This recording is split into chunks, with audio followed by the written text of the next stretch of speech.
As a classic garden legume, peas thrive in cold weather and moist soils.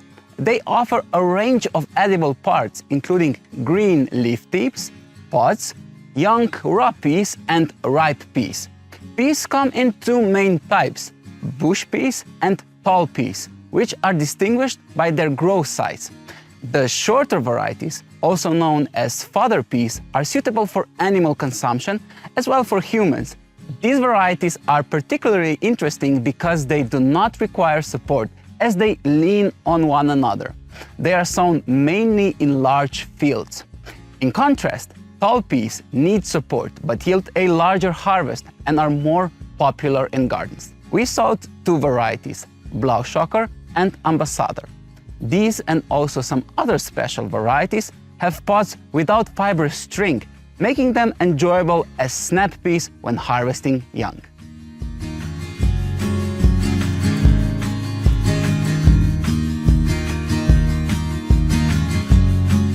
Peas are sown once a year, directly into the beds in March or at latest in the first half of April.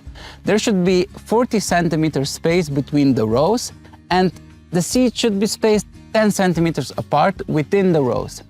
In a bed that is 75 cm wide, there should be 2 rows, and in a bed that is 100 cm wide, there should be 3 rows. The seeds should be sown about 2 cm deep in the soil and slightly deeper in compost. The easiest way to do this is to sow the seeds in 2 cm deep drills along the entire length of the row. Once the seeds are sown, the drills should be covered and compacted with a rake. The entire bed should be then covered immediately without the hoops with a garden fleece. Any fear of frost in the spring months is completely unnecessary, as the fleece will warm the soil and protect the young plants from the wind. In Mediterranean regions, it's a common practice to sow peas in the previous autumn so that they can germinate and develop roots over the winter and to grow more quickly in the spring.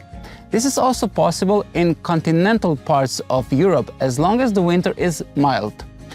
This shows that the pea plant is truly adapted into our climate. When sowing so early, watering is not necessary. At Becoming Gardener, we did not notice any significant difference in our pea seeds when we soaked them before sowing them. Because the plant takes a long time to germinate, it will absorb water from the rain or melting snow, and in general, watering seeds is problematic if we don't know how many seeds we will actually use in the garden bed. We can also use the same trick as we did with broad beans to achieve a full bed of peas. At the same time that we sow peas in the bed, we can also sow some seeds in a separate planting unit, preferably in a plastic pots, so to grow our own seedlings. We can use these seedlings to replace any empty spaces that they may be left in the bed due to seeds that do not germinate. However, we need to grow these seedlings outside so that they have the same conditions as the plants sown directly into the bed. It's best to bury the pods on the bed so they have the same temperature condition as the seeds that are sown directly in the bed. If the bed is covered with compost, we can use the same compost as substrate in the pot, and we should water it extra. Due to excellent temperature resistance, good germination and early sowing, it does not make sense to grow peas only from seedlings, although they are already being offered as seedlings in garden supply centers.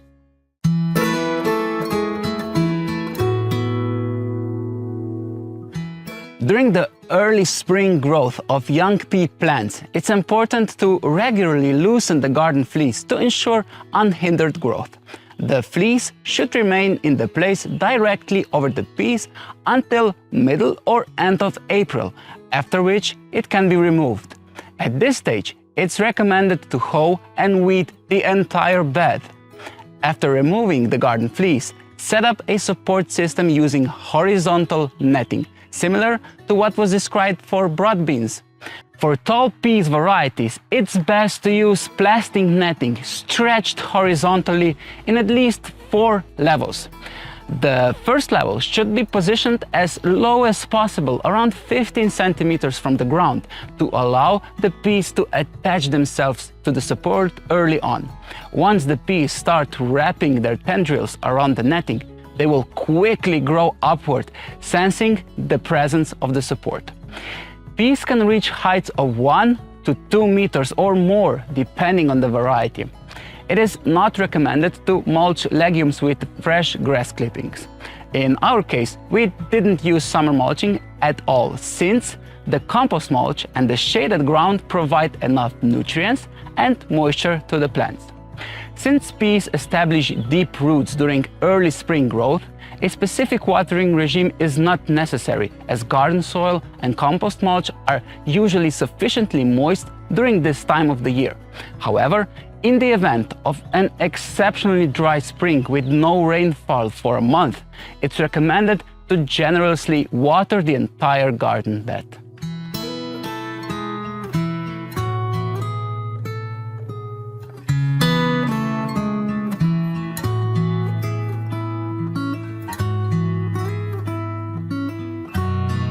Peas occupy the garden bed during the first half of the year, and due to their height, they create shading that makes it challenging to grow other plants nearby in the spring.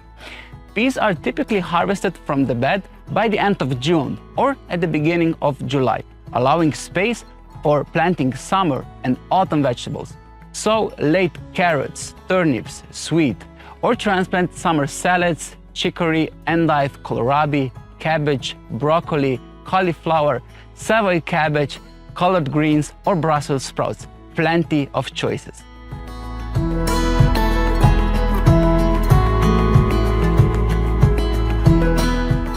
Young seeds in the pots are susceptible to damage from caterpillars of a pea moth. These moths are attracted to open flowers, so it's advisable to either sow early varieties that bloom before the peak of the moth's emergence, typically by the end of June, or sow later varieties that bloom in August when the moth's flight period has already passed. Peas also are susceptible to infections of aphids.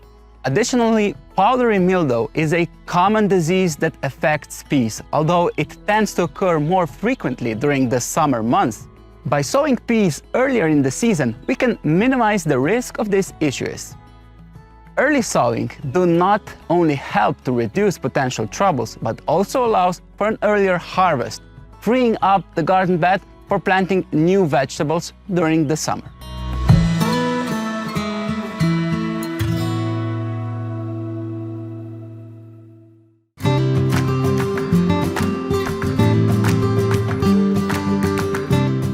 Pea shoots have a similar taste to young pea seeds and make a fresh addition to salads. They can be grown as microgreens in containers or outdoors. If you choose to grow a portion of peas specifically for harvesting the shoots, it's recommended to sow them densely with seeds about 5 centimeters apart. Pea shoots can be regularly harvested from late April to early June. Each time a shoot is harvested, several new shoots will emerge from the side branches, ensuring a continuous supply. While these plants may not produce as many pods and seeds, they offer the advantage of early availability for consumption. And the best varieties for growing pea shoots are tall varieties with fewer tendrils and more leaves. Pea plants cultivated for shoots generally do not require additional support structure.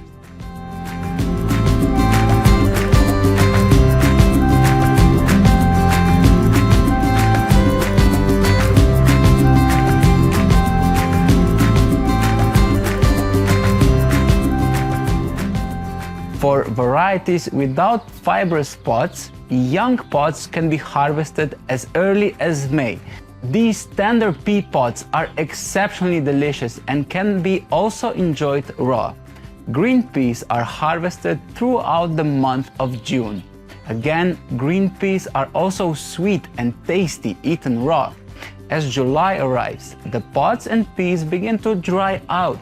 The philosophy of gardening is to grow special and fresh food that is not possible to be grown in large areas with a tractor. pea plant gives us this special opportunity to collect 4 different harvests. Pods or snap peas are my favorite. From these 2 varieties, the pods need to be harvested every 2 days because they do become fibrous and unpleasant to eat. I also enjoy the raw, not yet ripe peas directly from the garden. When we want to harvest the peas in their entirety, we collect all the seeds, even if they are not fully ripe, similar to young beans, and store them in the freezer.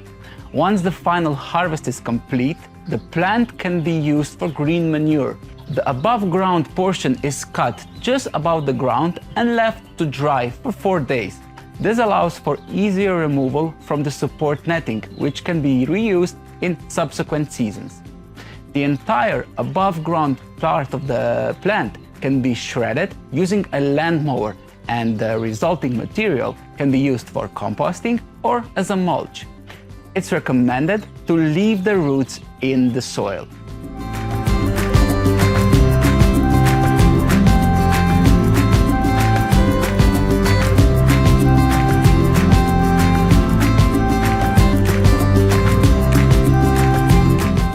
Fresh young peas are best consumed fresh for optimal taste and texture. However, for longer storage, the fresh pea seeds can be extracted from the pods and frozen, which helps to preserve their quality.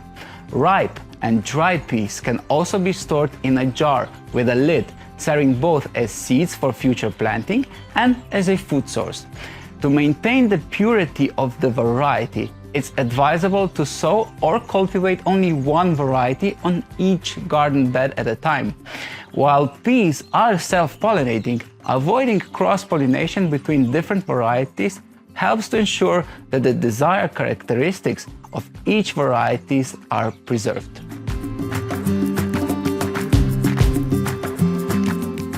You've now mastered the art of growing peas from seeds to multiple harvests. Let's continue to learn, grow, and embrace the joy of gardening together.